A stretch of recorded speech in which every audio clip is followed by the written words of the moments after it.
ओम श्री गणेशाय नमः। अथ श्री गणेश मानस पूजा स्तोत्र। वात्सल्य भाजन मगाधिप कन्यकाया मात्सर्य शून्य हृदयैर्भुवि भावनीय। प्रत्योह जात विनिपातन लब्ध वर्ण मत्योर्जितं हृदि भजामि गणादिनाथ। आवाहयामि गणनाथ मुमा महेश सर्वस्वभूतमपनीत दुरंतराय। योगीन्द्र मानस सरो रुहंस विकास लीला विशेष चतुरं निगमांतनिष्ठ। माणिक्यमंजुल मरीचि मनोज्ञ पार्श्व सांद्री भवन मरकता वलिमे चकाभ। मुक्तामणि प्रकर में दुरितांतराल रत्नासनं तव हृदा परिकल्पयामि। गंगादि पुण्य सरितां परिपोत तीर्थे पाद्यं तवाद्यवधि शून्य समर्पयामि। अर्घ्यं ददाम्यहमनर्घ गुणाभिराम प्रत्योहवारण सुवारण वक्त्रतुभ्यं। प्रत्याहृतेरखिल पुण्य सरिद्वराभ्य तीर्थैर्ददाम्यमलमाचमनं चतुभ्यं। सूक्तादिमंत्र निवहे रविमंत्रितैश्च पुण्योदकैस्तव शिरः स्नपयाम्यजस्त्र। आचूडमाचरणमप्यभिषिच्य तीर्थे आलोक्यन्नखिलमङ्गलमाननं ते। आनन्दनिर्भरमनाश्चुलुकी कृताक्षः किं वा भवामि सफलीकृत पुण्यजन्मा। कस्तूरिका घुगुम घुमीकृत चन्दनानि दिव्यं दुकूलयुगलं च ददामि तुभ्यं। यज्ञोपवीतमभिमन्त्रितमर्पयामि दिव्यांश्च भूषणगणान् प्रतिपादयामि। जाति सुचंपक सरोरुह कुंदमल्ली बिल्वादिभिर्बहुविधे ऋतरैश्च पुष्पैः। त्वामर्चयन्नमर संहित सेव्यमान आराध भजामि तु कदा कृतकृत्य भावम्। स्वामिन् ददाम्यगरु गुग्गुल चन्दनानि धूपान् सुगंध भरितान् शिवसूनवेते। आज्जल्पुतामल सुवर्तिभिरेधमान मादर्शयामि ननु ते तपनीय दीपं। चोष्यैश्च भक्ष्य निवहैश्च करम्बितं ते भोज्यं ददामि गणनायक दिव्यमन्नम्। आमोदकं च गिरिजा सुतमोदकानां स्वामिन परशतमपि प्रतिपादयामि। आनम्रनाकि गणमञ्जुलमौलिमाला नीराज्यमान चरण द्वय विघ्नहन्तः। कर्पूरदीप निवहैस्तव पादपद्मं नीराजयामि ननु मां परिपाहि भक्तं। पुष्पाञ्जलिं प्रचुरयामि सुवर्ण पुष्पैः सनमन्त्र पुष्पमपि च प्रतिपादयामि। सर्वोपचारपनिवहांश्च समर्पयामि। स्वामिन् गणाधिप समुद्धर मां भवाब्धे। नारोग्यमद्य कलयेन च भोग्यजातम् भाग्यं न वा विषयलं पटता निदानम्। वैराग्यमेव सुतरामुपलम्भयन् मां स्वामिन् समुद्धर भवाम्बुनिधेर्दुरन्तात्। इत्थं गणाधिपतिमानस पूजनं यः कैवल्यदं सुललितं पठतीह भक्त्या नागामि जन्म भयमस्ति हि तस्य पुंसः कैवल्यसौदमचिरादनुवीक्षते सः वात्सल्यभाजनमगाधिपकन्यकाया मात्सर्यशून्यहृदयैर्भुवि भावनीय प्रत्योह जात विनिपातनलब्धवर्ण मत्योर्जितं हृदि भजामि गणाधिनाथ आवाहयामि गणनाथमुमा महेश सर्वस्वभूतमपनीतदुरन्तराय योगीन्द्रमानससरो रुहंस विकास लीलाविशेषचतुरं निगमान्तनिष्ठ माणिक्यमञ्जुलमरीचिमनोज्ञपार्श्वं सान्द्रीभवनमर्कता वलिमे चकाभं मुक्तामणिप्रकरमे दुरितान्तरालं रत्नासनं तव हृदा परिकल्पयामि गंगादिपुण्यसरितां परिपोततीर्थे पाद्यं तवाद्यवधिशून्य समर्पयामि अर्घ्यं ददाम्यहमनर्घगुणाभिराम प्रत्योहवारण सुवारण वक्त्रतुभ्यं प्रत्याहृतेरखिल पुण्यसरिद्वराभ्य तीर्थैर्ददाम्यमलमाचमनं चतुभ्यं सूक्तादिमन्त्रनिवहे रविमन्त्रितैश्च पुण्योदकैस्तव शिरः स्नपयाम्यजस्त्र आचूडमाचरणमप्यभिषिच्य तीर्थैः आलोक्यन्नखिलमङ्गलमाननं ते आनन्दनिर्भरमनाश्चुलुके कृताक्षः किं वा भवामि सफलीकृतपुण्यजन्मा कस्तूरिका घुघुमघुमीकृतचन्दनानि दिव्यं दुकूलयुगलं च ददामि तुभ्यं यज्ञोपवीतमभिमन्त्रितमर्पयामि दिव्यांश्च भूषणगणान् प्रतिपादयामि जातिसुचम्पकसरोरुहकुन्दमल्ली बिल्वादिभिर्बहुविधैरितरैश्च पुष्पैः त्वामर्चयन्नमरसंहितसेव्यमान आराध भजामि तु कदा कृतकृत्यभावम् स्वामिने ददाम्यगरुगुग्गुलचन्दनानि धूपान् सुगन्धभरितान् शिवसूनवेते आज्जल्पुतामलसुवर्तिभिरेधमान मा दर्शयामि ननु ते तपनीयदीपं चोष्यैश्च भक्ष्यनिवहैश्च करम्बितं ते भोज्यं ददामि गणनायकदिव्यमन्नम् आमोदकं च गिरिजा सुतमोदकानां स्वामिन परशतमपि प्रतिपादयामि आनम्रनाकि गणमञ्जुलमौलिमाला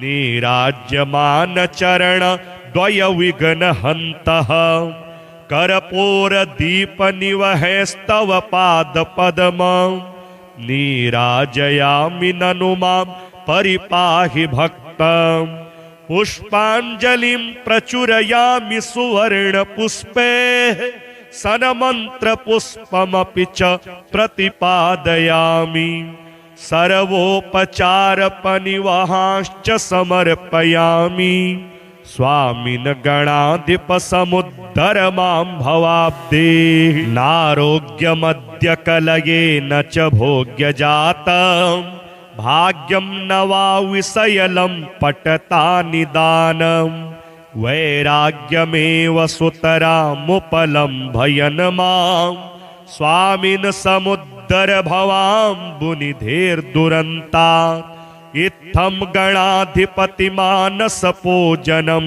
यः कैवल्यदं सुललितं पठतीह भक्त्या नागामि जन्म भयमस्ति हि तस्य पुंसः कैवल्यसौदमचिरादनुवीक्ष्यते सः वात्सल्यभाजनमगाधिपकन्यकाया मात्सर्यशून्यहृदयैर्भुवि भावनीय प्रत्योह जात विनिपातनलब्धवर्ण मत्योर्जितं हृदि भजामि गणाधिनाथ आवाहयामि गणनाथमुमा महेश सर्वस्वभूतमपनीतदुरन्तराय योगीन्द्रमानससरो रुहंस विकास लीलाविशेषचतुरं निगमान्तनिष्ठ माणिक्यमञ्जुलमरीचिमनोज्ञपार्श्वं सान्द्रीभवनमरकता वलिमे चकाभं मुक्तामणिप्रकरमे दुरितान्तरालं रत्नासनं तव हृदा परिकल्पयामि गंगादिपुण्यसरितां परिपूततीर्थे पाद्यं तवाद्यवधिशून्य समर्पयामि अर्घ्यं ददाम्यहमनर्घगुणाभिराम प्रत्योहवारण सुवारण वक्त्रतुभ्यं प्रत्याहृतेरखिल पुण्यसरिद्वराभ्य तीर्थैर्ददाम्यमलमाचमनं चतुभ्यं सूक्तादिमन्त्रनिवहे रविमन्त्रितैश्च पुण्योदकैस्तव शिरः स्नपयाम्यजस्त्र आचूडमाचरणमप्यभिषिच्य तीर्थैः आलोक्यन्नखिलमङ्गलमाननं ते आनन्दनिर्भरमनाश्चुलुकीकृताक्ष्यः किं वा भवामि सफलीकृतपुण्यजन्मा कस्तूरिका घुगुमघुमीकृतचन्दनानि दिव्यं दुकूलयुगलं च ददामि तुभ्यं यज्ञोपवीतमभिमन्त्रितमर्पयामि दिव्यांश्च भूषणगणान् प्रतिपादयामि जातिसुचम्पकसरोरुहकुन्दमल्ली बिल्वादिभिर्बहुविधैरितरैश्च पुष्पैः त्वामर्चयन्नमरसंहितसेव्यमान आराध भजामि तु कदा कृतकृत्यभावं स्वामिन् ददाम्यगरुगुग्गुलचन्दनानि धूपान् सुगन्धभरितान्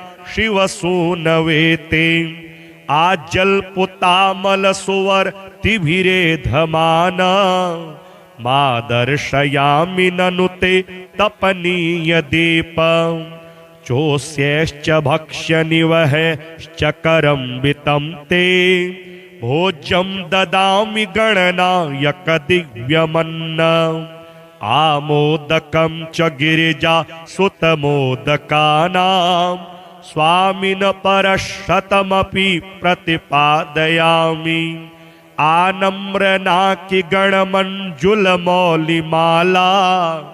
नीराज्यमान चरण द्वय विघ्नहन्तः कर्पूरदीपनिवहैस्तव पादपद्मं नीराजयामि ननु मां परिपाहि भक्तं पुष्पाञ्जलिं प्रचुरयामि सुवर्णपुष्पैः सन्मन्त्रपुष्पमपि च प्रतिपादयामि सर्वोपचारपनिवहांश्च समर्पयामि स्वामिन् गणाधिपसमुद्धर मां भवाब्धे नारोग्यमद्य कलयेन च भोग्यजातं भाग्यं न वा विषयलं पटता निदानं वैराग्यमेव सुतरामुपलम्भयन् मां स्वामिन् समुद्धर समुद्दरभवाम्बुनिधेर्दुरन्ता इत्थं गणाधिपतिमानसपूजनं यः कैवल्यदं सुललितं पठतीह भक्त्या नागामि जन्म भयमस्ति हि तस्य पुंसः कैवल्यसौदमचिरादनुवीक्षते सः वात्सल्यभाजनमगाधिपकन्यकाया मात्सर्यशून्यहृदयैर्भुवि भावनीय प्रत्योह जात विनिपातनलब्धवर्ण मत्योर्जितं हृदि भजामि गणादिनाथ आवाहयामि गणनाथमुमामहेश सर्वस्वभूतमपनीतदुरन्तराय योगीन्द्रमानससरो रुहंस विकास लीलाविशेषचतुरं निगमान्तनिष्ठ माणिक्यमञ्जुलमरीचिमनोज्ञपार्श्वं सान्द्रीभवनमर्कता वलिमे चकाभं मुक्तामणिप्रकरमे दुरितान्तरालं रत्नासनं तव हृदा परिकल्पयामि गंगादिपुण्यसरितां परिपोततीर्थे पाद्यं तवाद्यवधिशून्य समर्पयामि अर्घ्यं ददाम्यहमनर्घगुणाभिराम प्रत्योहवारण सुवारणवक्त्रतुभ्यं प्रत्याहृतेरखिल पुण्यसरिद्वराभ्य तीर्थैर्ददाम्यमलमाचमनं च तुभ्यं सूक्तादिमन्त्रनिवहे रविमन्त्रितैश्च पुण्योदकैस्तव शिरः स्नपयाम्यजस्त्र आचूडमाचरणमप्यभिषिच्य तीर्थैः आलोक्यन्नखिलमङ्गलमाननं ते आनन्दनिर्भरमनाश्चुलुकीकृताक्षः किं वा भवामि सफलीकृतपुण्यजन्मा कस्तूरिका घुघुमघुमीकृतचन्दनानि दिव्यं दुकूलयुगलं च ददामि तुभ्यं यज्ञोपवीतमभिमन्त्रितमर्पयामि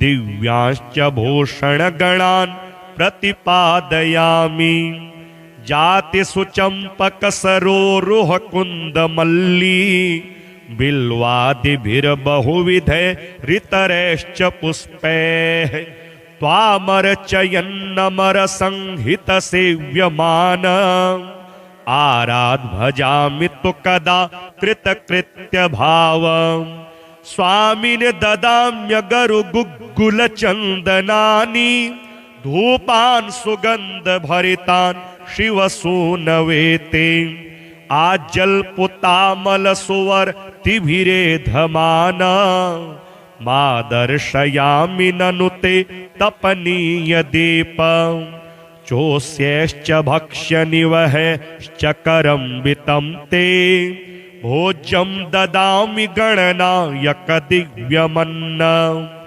आमोदकं च गिरिजा सुतमोदकानां स्वामिन् परशतमपि प्रतिपादयामि आनम्रनाकि गणमञ्जुलमौलिमाला नीराज्यमानचरण द्वयविघ्नहन्तः कर्पूरदीपनिवहैस्तव पादपद्मं नीराजयामि ननु मां परिपाहि भक्तं पुष्पाञ्जलिं प्रचुरयामि सुवर्णपुष्पैः सन्मन्त्रपुष्पमपि च प्रतिपादयामि सर्वोपचारपनिवहांश्च समर्पयामि स्वामिन् गणाधिपसमुद्धर मां भवाब्धे नारोग्यमद्य कलयेन च भोग्यजातं भाग्यं न वा विषयलं पटता निदानं वैराग्यमेव सुतरामुपलम्भयन् मां स्वामिन् समुद्धरभवाम्बुनिधेर्दुरन्तात् इत्थं गणाधिपतिमानसपूजनं यः कैवल्यदं सुललितं पठतीह भक्त्या नागामि जन्मभयमस्ति हि तस्य पुंसः कैवल्यसौदमचिरादनुवीक्षते सः वात्सल्यभाजनमगाधिपकन्यकाया मात्सर्यशून्यहृदयैर्भुवि भावनीय प्रत्योहजातविनिपातनलब्धवर्ण मत्योर्जितं हृदि भजामि गणाधिनाथ आवाहयामि गणनाथमुमामहेश सर्वस्वभूतमपनीतदुरन्तराय योगीन्द्रमानससरो रुहंस विकास लीलाविशेषचतुरं निगमान्तनिष्ठ माणिक्यमञ्जुलमरीचिमनोज्ञपार्श्वं सान्द्रीभवनमरकता वलिमे चकाभं मुक्तामणिप्रकरमे दुरितान्तरालं रत्नासनं तव हृदा परिकल्पयामि गंगादिपुण्यसरितां परिपोततीर्थे पाद्यं तवाद्यवधिशून्य समर्पयामि अर्घ्यं ददाम्यहमनर्घगुणाभिराम प्रत्योहवारण सुवारणवक्त्रतुभ्यं प्रत्याहृतैरखिलपुण्यसरिद्वराभ्य तीर्थैर्ददाम्यमलमाचमनं चतुभ्यं सूक्तादिमन्त्रनिवहे रविमन्त्रितैश्च पुण्योदकैस्तव शिरः स्नपयाम्यजस्त्र आचूडमाचरणमप्यभिषिच्य तीर्थैः आलोक्यन्नखिलमङ्गलमाननं ते आनन्दनिर्भरमनाश्चुलुकीकृताक्षः किं वा भवामि सफलीकृतपुण्यजन्मा कस्तूरिका घुगुमघुमीकृतचन्दनानि दिव्यं दुकूलयुगलं च ददामि तुभ्यं यज्ञोपवीतमभिमन्त्रितमर्पयामि दिव्यांश्च भूषणगणान् प्रतिपादयामि जातिसुचम्पकसरोरुहकुन्दमल्ली बिल्वादिभिर्बहुविधैरितरैश्च पुष्पैः त्वामर्चयन्नमरसंहितसेव्यमान आराध भजामि तु कदा कृतकृत्यभावं स्वामिने ददाम्यगरुगुग्गुलचन्दनानि धूपान् सुगन्धभरितान् शिवसूनवेते आज्जल्पुतामलसुवर्तिभिरेधमान मा दर्शयामि ननु ते तपनीयदीपं चोष्यैश्च भक्ष्यनिवहैश्च करम्बितं ते भोज्यं ददामि गणनायकदिव्यमन्नम् आमोदकं च गिरिजा सुतमोदकानां स्वामिन परशतमपि प्रतिपादयामि आनम्रनाकि गणमञ्जुलमौलिमाला नीराज्यमान चरण द्वयविघ्नहन्तः कर्पूरदीपनिवहैस्तव पादपद्मं नीराजयामि ननु मां परिपाहि भक्तं पुष्पाञ्जलिं प्रचुरयामि सुवर्णपुष्पैः सन्मन्त्रपुष्पमपि च प्रतिपादयामि सर्वोपचारपनिवहांश्च समर्पयामि स्वामिन् गणाधिपसमुद्धर मां भवाब्धे नारोग्यमद्य कलये न च भोग्यजातम् भाग्यं न वा विषयलं पटता निदानं वैराग्यमेव सुतरामुपलं भयन मां स्वामिन् समुद्र भवाम्बुनिधेर्दुरन्ता इत्थं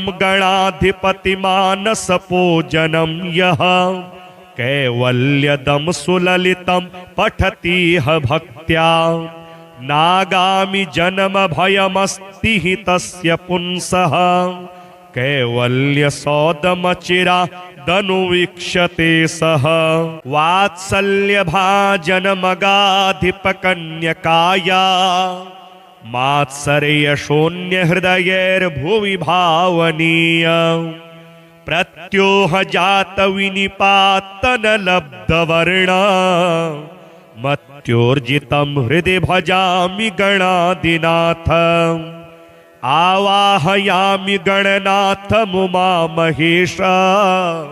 सर्वस्वभूतमपनीतदुरन्तराय योगीन्द्रमानससरो रुहंस विकास लीलाविशेषचतुरं निगमान्तनिष्ठ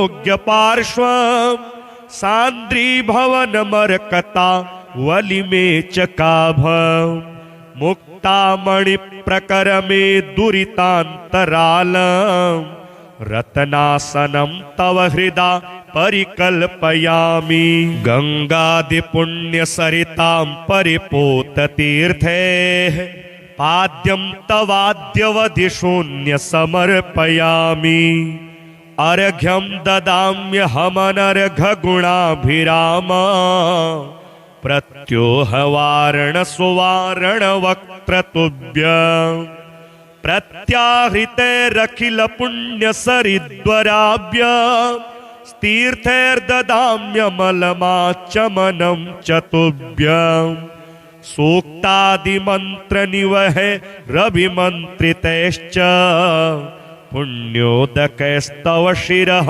स्नपयाम्यजस्त्र आचूडमाचरणमप्यभिषिच्य तीर्थैः आलोक्यन्नखिलमङ्गलमाननं ते आनन्दनिर्भरमनाश्चुलुकीकृताक्षः किं वा भवामि सफलीकृतपुण्यजन्मा कस्तूरिका घुगुमघुमीकृतचन्दनानि दिव्यं दुकूलयुगलं च ददामि तुभ्यं यज्ञोपवीतमभिमन्त्रितमर्पयामि दिव्यांश्च भूषणगणान् प्रतिपादयामि जातिसुचम्पकसरोरुहकुन्दमल्ली बिल्वादिभिर्बहुविधैरितरैश्च पुष्पैः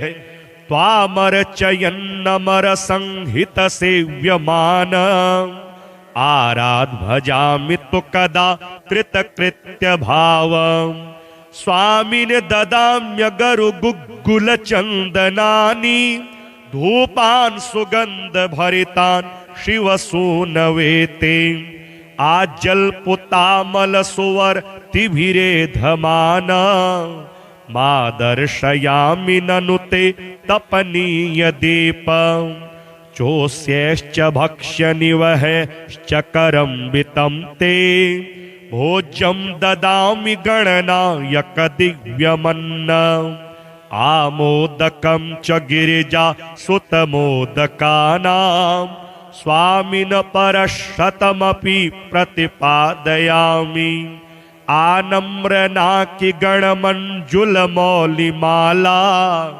नीराज्यमानचरण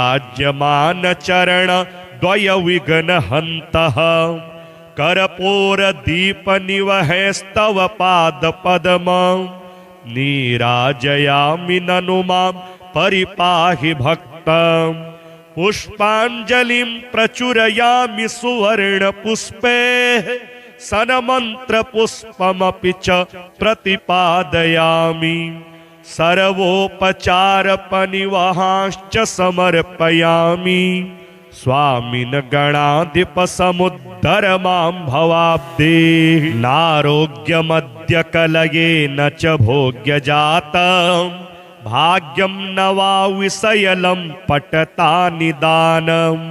वैराग्यमेव सुतरामुपलं भयन मां स्वामिन समुद्धर भवाम्बुनिधेर्दुरन्ता। इत्थं गणाधिपतिमानसपूजनं यः कैवल्यदं सुललितं पठतीह भक्त्या। नागामि जन्म भयमस्ति हि तस्य पुंसः कैवल्यसौदमचिरादनुवीक्षते सः। वात्सल्यभाजनमगाधिपकन्यकाया मात्सर्यशून्यहृदयैर्भुवि भावनीय। प्रत्योहजातविनिपातनलब्धवर्ण मत्योर्जितं हृदि भजामि गणाधिनाथ।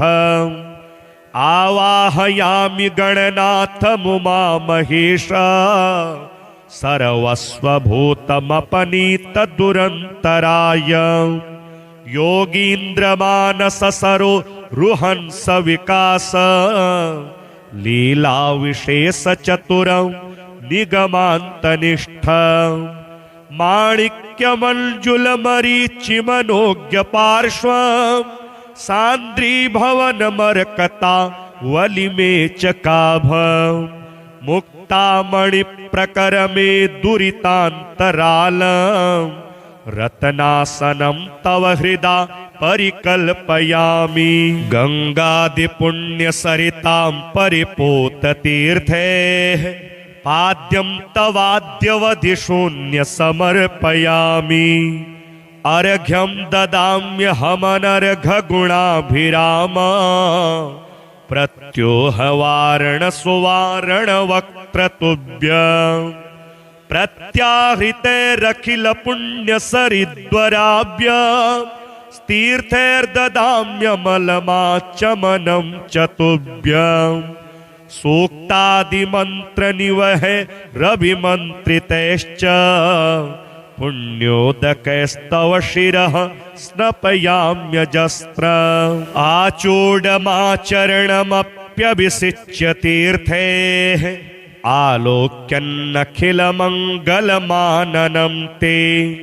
आनन्दनिर्भरमनाश्चुलुकीकृताक्षः किं वा भवामि सफलीकृतपुण्यजन्मा।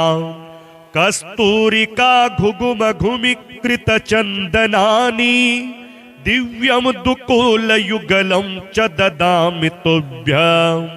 यज्ञोपवीतमभिमन्त्रितमर्पयामि दिव्यांश्च भूषणगणान् प्रतिपादयामि। जातिसुचम्पकसरोरुहकुन्दमल्ली बिल्वादिभिर्बहुविधैरितरैश्च पुष्पैः त्वामर्चयन्नमरसंहितसेव्यमान। आराध भजामि तु कदा कृतकृत्यभावं। स्वामिने ददाम्यगरुगुग्गुलचन्दनानि धूपान् सुगन्धभरितान् शिवसूनवेते। आज्जल्पुतामलसुवर्तिभिरेधमान मा दर्शयामि ननु ते तपनीयदीपं।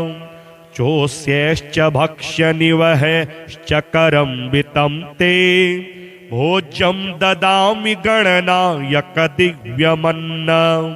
आमोदकं च गिरिजा सुतमोदकानां स्वामिन परशतमपि प्रतिपादयामि।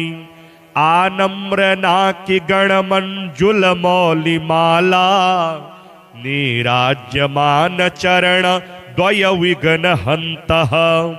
कर्पूरदीपनिवहैस्तव पादपद्मं नीराजयामि ननु मां परिपाहि भक्तं।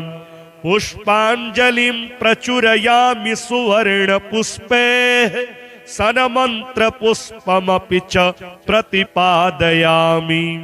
सर्वोपचारपनिवहांश्च समर्पयामि स्वामिन् गणाधिपसमुद्धर मां भवाब्धे नारोग्यमद्य कलये न च भोग्यजातं भाग्यं न वा विषयलं पटता निदानं वैराग्यमेव सुतरामुपलं भयन् मां स्वामिन् समुद्धर भवाम्बुनिधेर्दुरन्तात् इत्थं गणाधिपतिमानसपूजनं यः कैवल्यदं सुललितं पठतीह भक्त्या नागामि जन्म भयमस्ति हि तस्य पुंसः कैवल्यसौदमचिरादनुवीक्षते सः वात्सल्यभाजनमगाधिपकन्यकाया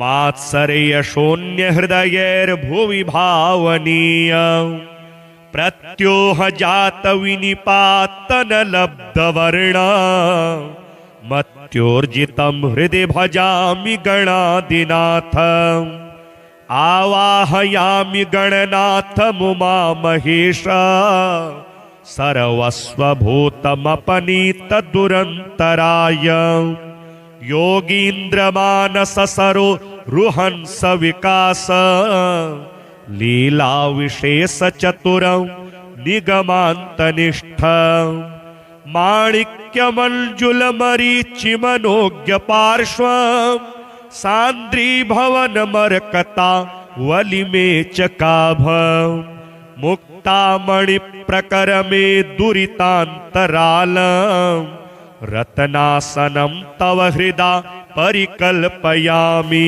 गंगादिपुण्यसरितां परिपूततीर्थे पाद्यं तवाद्यवधिशून्य समर्पयामि अर्घ्यं ददाम्यहमनर्घगुणाभिराम प्रत्योहवारण सुवारण वक्त्रतुभ्यं प्रत्याहृतेरखिल पुण्य सरिद्वराभ्य तीर्थैर्ददाम्यमलमाचमनं चतुभ्यं सूक्तादिमन्त्र निवहे रविमन्त्रितैश्च पुण्योदकैस्तव शिरः स्नपयाम्यजस्त्र आचूडमाचरणमप्यभिषिच्य तीर्थैः आलोक्यन्नखिलमङ्गलमाननं ते आनन्दनिर्भरमनाश्चुलुके कृताक्षः किं वा भवामि सफली कृतपुण्यजन्मा कस्तूरिका घुगुमघुमिकृतचन्दनानि दिव्यं दुकूलयुगलं च ददामि तुभ्यम् यज्ञोपवीतमभिमन्त्रितमर्पयामि दिव्यांश्च भूषणगणान् प्रतिपादयामि जातिसुचम्पकसरोरुहकुन्दमल्ली बिल्वादिभिर्बहुविधैरितरैश्च पुष्पैः त्वामर्चयन्नमरसंहितसेव्यमान आराध भजामि तु कदा कृतकृत्यभावम् स्वामिन् ददाम्यगरुगुग्गुलचन्दनानि धूपान् सुगन्धभरितान् शिवसूनवेते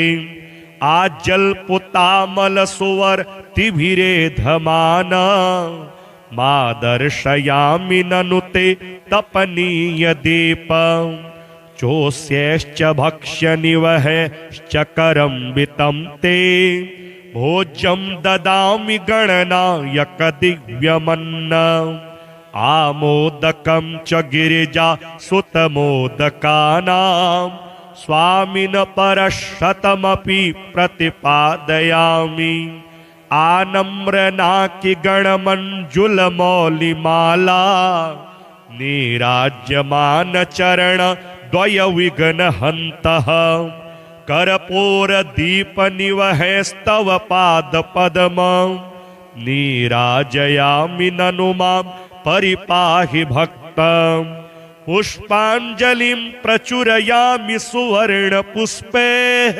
सन्मन्त्रपुष्पमपि च प्रतिपादयामि। सर्वोपचारपनिवहांश्च समर्पयामि। स्वामिन् गणाधिपसमुद्धर मां भवाब्धे। नारोग्यमद्य कलयेन च भोग्यजातं। भाग्यं न वा विषयलं पटता निदानं। वैराग्यमेव सुतरामुपलम्भयन् मां। स्वामिन् समुद्धर भवाम्बुनिधेर्दुरन्तात्। इत्थं गणाधिपतिमानसपूजनं यः कैवल्यदं सुललितं पठतीह भक्त्या। नागामि जन्म भयमस्ति हि तस्य पुंसः। कैवल्यसौदमचिरादनुवीक्ष्यते सः। वात्सल्यभाजनमगाधिपकन्यकाया। मात्सर्यशून्यहृदयैर्भुवि भावनीय। प्रत्योह जात विनिपातनलब्धवर्ण। मत्योर्जितं हृदि भजामि गणाधिनाथ। आवाहयामि गणनाथमुमामहेश। सर्वस्वभूतमपनीतदुरन्तराय। योगीन्द्रमानससरो रुहंस विकास। लीलाविशेषचतुरं निगमान्तनिष्ठ। माणिक्यमञ्जुलमरीचिमनोज्ञपार्श्वं। सान्द्रीभवनमर्कता वलिमे चकाभं। मुक्तामणिप्रकरमे दुरितान्तरालम्। रत्नासनं तव हृदा परिकल्पयामि। गंगादिपुण्यसरितां परिपूततीर्थैः। पाद्यं तवाद्यवधिशून्य समर्पयामि। अर्घ्यं ददाम्यहमनर्घगुणाभिराम।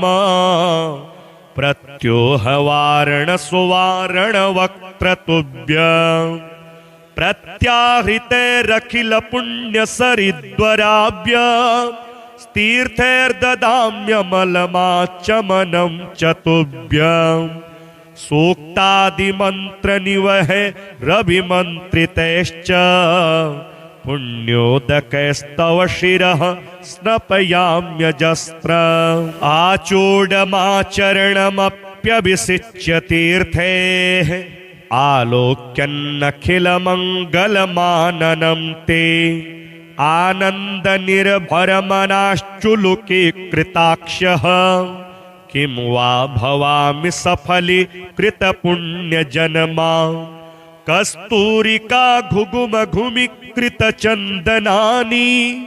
दिव्यं दुकूलयुगलं च ददामि तुभ्यम्। यज्ञोपवीतमभिमन्त्रितमर्पयामि। दिव्यांश्च भूषणगणान् प्रतिपादयामि। जातिसुचम्पकसरोरुहकुन्दमल्ली। बिल्वादिभिर्बहुविधैरितरैश्च पुष्पैः। त्वामर्चयन्नमरसंहितसेव्यमान। आराध्भजामि तु कदा कृतकृत्यभावम्। स्वामिन् ददाम्यगरुगुग्गुलचन्दनानि। धूपान् सुगन्धभरितान् शिवसूनवेते। आज्जल्पुतामलसुवर्तिभिरेधमान। मा दर्शयामि ननु ते तपनीयदीपम्। चोष्यैश्च भक्ष्यनिवहैश्च करम्बितं ते। भोज्यं ददामि गणनायकदिव्यमन्नम्। आमोदकं च गिरिजा सुतमोदकानां। स्वामिन् परशतमपि प्रतिपादयामि। आनम्रनाकिगणमञ्जुलमौलिमाला। नीराज्यमानचरणद्वयविघ्नहन्तः।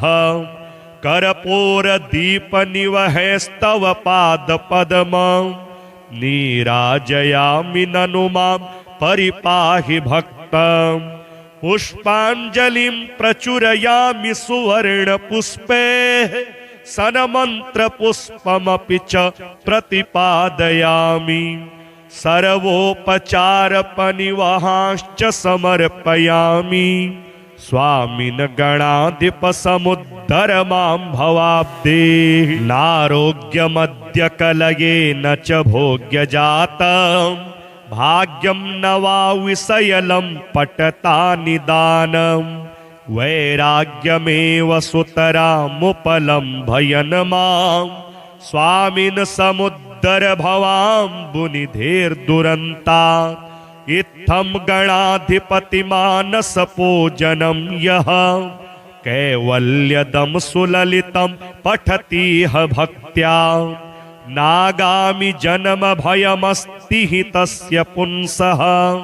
कैवल्यसौदमचिरादनुवीक्ष्यते सः वात्सल्यभाजनमगाधिपकन्यकाया मात्सर्यशून्यहृदयैर्भुवि भावनीय प्रत्योह जात विनिपातनलब्धवर्ण मत्योर्जितं हृदि भजामि गणाधिनाथ आवाहयामि गणनाथमुमामहेश सर्वस्वभूतमपनीतदुरन्तराय योगीन्द्रमानससरो रुहंस विकास लीला विशेष चतुरं निगमान्तनिष्ठ माणिक्यमञ्जुलमरीचिमनोज्ञ पार्श्व सान्द्रीभवनमर्कता वलिमे चकाभ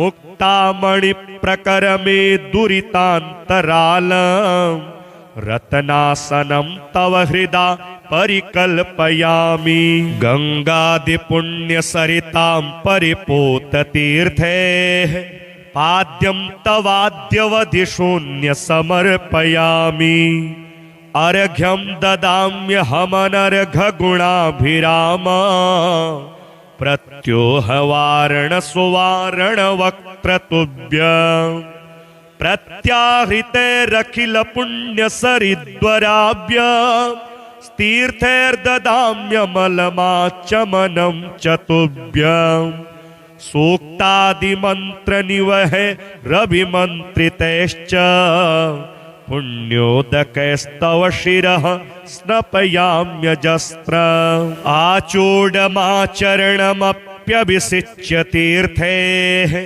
आलोक्यन्नखिलमङ्गलमाननं ते आनन्दनिर्भरमनाश्चुलुके कृताक्षः किं वा भवामि सफलीकृतपुण्यजन्मा कस्तूरिका घुघुमघुमीकृतचन्दनानि दिव्यं दुकूलयुगलं च ददामि तुभ्यम् यज्ञोपवीतमभिमन्त्रितमर्पयामि दिव्यांश्च भूषणगणान् प्रतिपादयामि जातिसुचम्पकसरोरुहकुन्दमल्ली बिल्वादिभिर्बहुविधैरितरैश्च पुष्पैः त्वामर्चयन्नमरसंहितसेव्यमान आराध भजामि तु कदा कृतकृत्य भावम् स्वामिने ददाम्यगरु गुग्गुल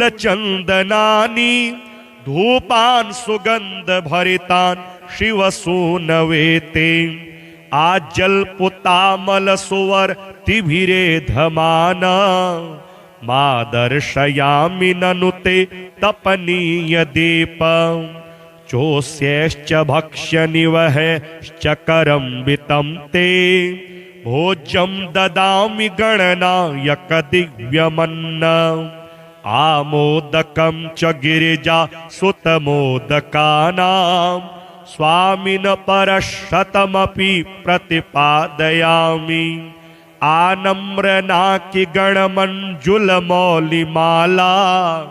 नीराज्यमान चरण द्वय विघ्नहन्तः कर्पूरदीपनिवहैस्तव पादपद्मं नीराजयामि ननु मां परिपाहि भक्तम् पुष्पाञ्जलिं प्रचुरयामि सुवर्णपुष्पे सन्मन्त्रपुष्पमपि च प्रतिपादयामि सर्वोपचारपनिवहांश्च समर्पयामि स्वामिन् गणाधिपसमुद्धर मां भवाब्धे नारोग्यमद्य कलयेन च भोग्यजातम् भाग्यं न वा विषयलं पटता निदानम् वैराग्यमेव सुतरामुपलम्भयन् मां स्वामिन् समुद्धर भवाम्बुनिधेर्दुरन्तात् इत्थं गणाधिपतिमानसपूजनं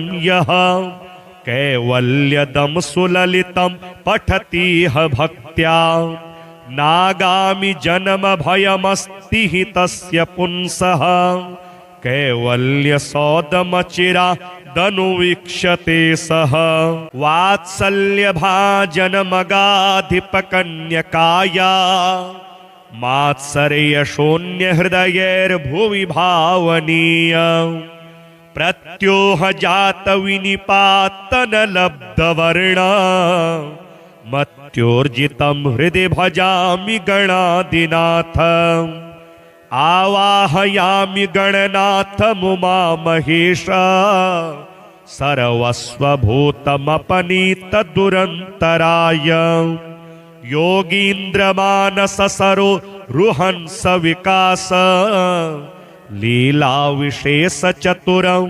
निगमान्तनिष्ठ माणिक्यमञ्जुलमरीचिमनोज्ञपार्श्वं सान्द्रीभवनमरकता वलिमेचकाभं मुक्तामणिप्रकरमे दुरितान्तरालं रत्नासनं तव हृदा परिकल्पयामि गंगादिपुण्यसरितां परिपूततीर्थे पाद्यं तवाद्यवधिशून्य समर्पयामि अर्घ्यं ददाम्यहमनर्घगुणाभिराम प्रत्योहवारण सुवारण वक्त्रतुभ्यं प्रत्याहृतेरखिल पुण्यसरिद्वराभ्य तीर्थैर्ददाम्यमलमाचमनं च तुभ्यं सूक्तादिमन्त्रनिवहे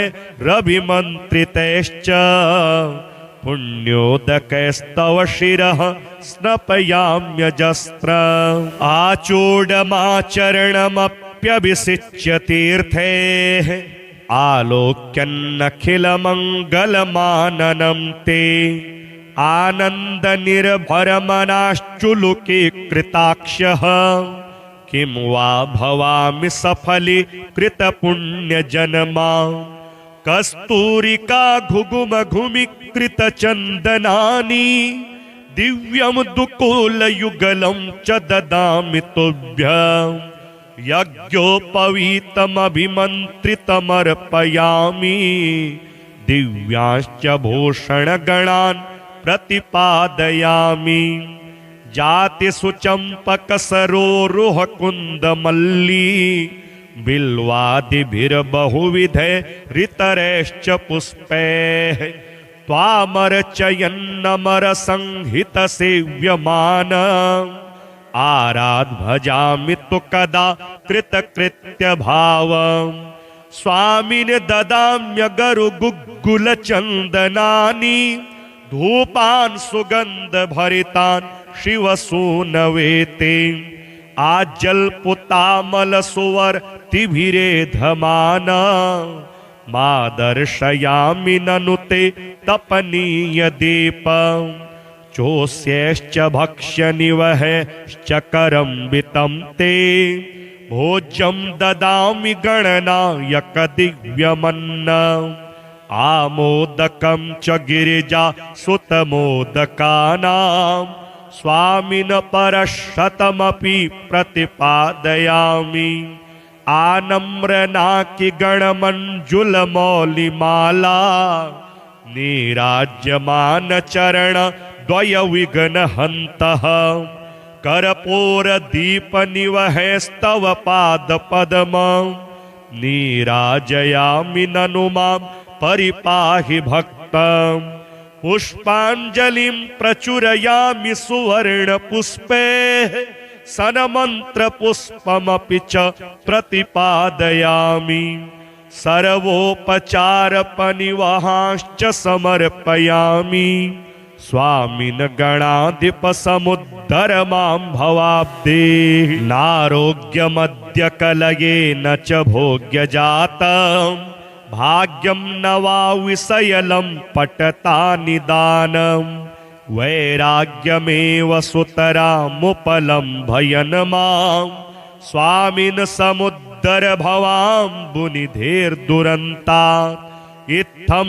गणाधिपतिमानसपूजनं यः कैवल्यदं सुललितं पठतीह भक्त्या नागामि जन्मभयमस्ति हि तस्य पुंसः कैवल्यसौदमचिरादनुवीक्षते सः।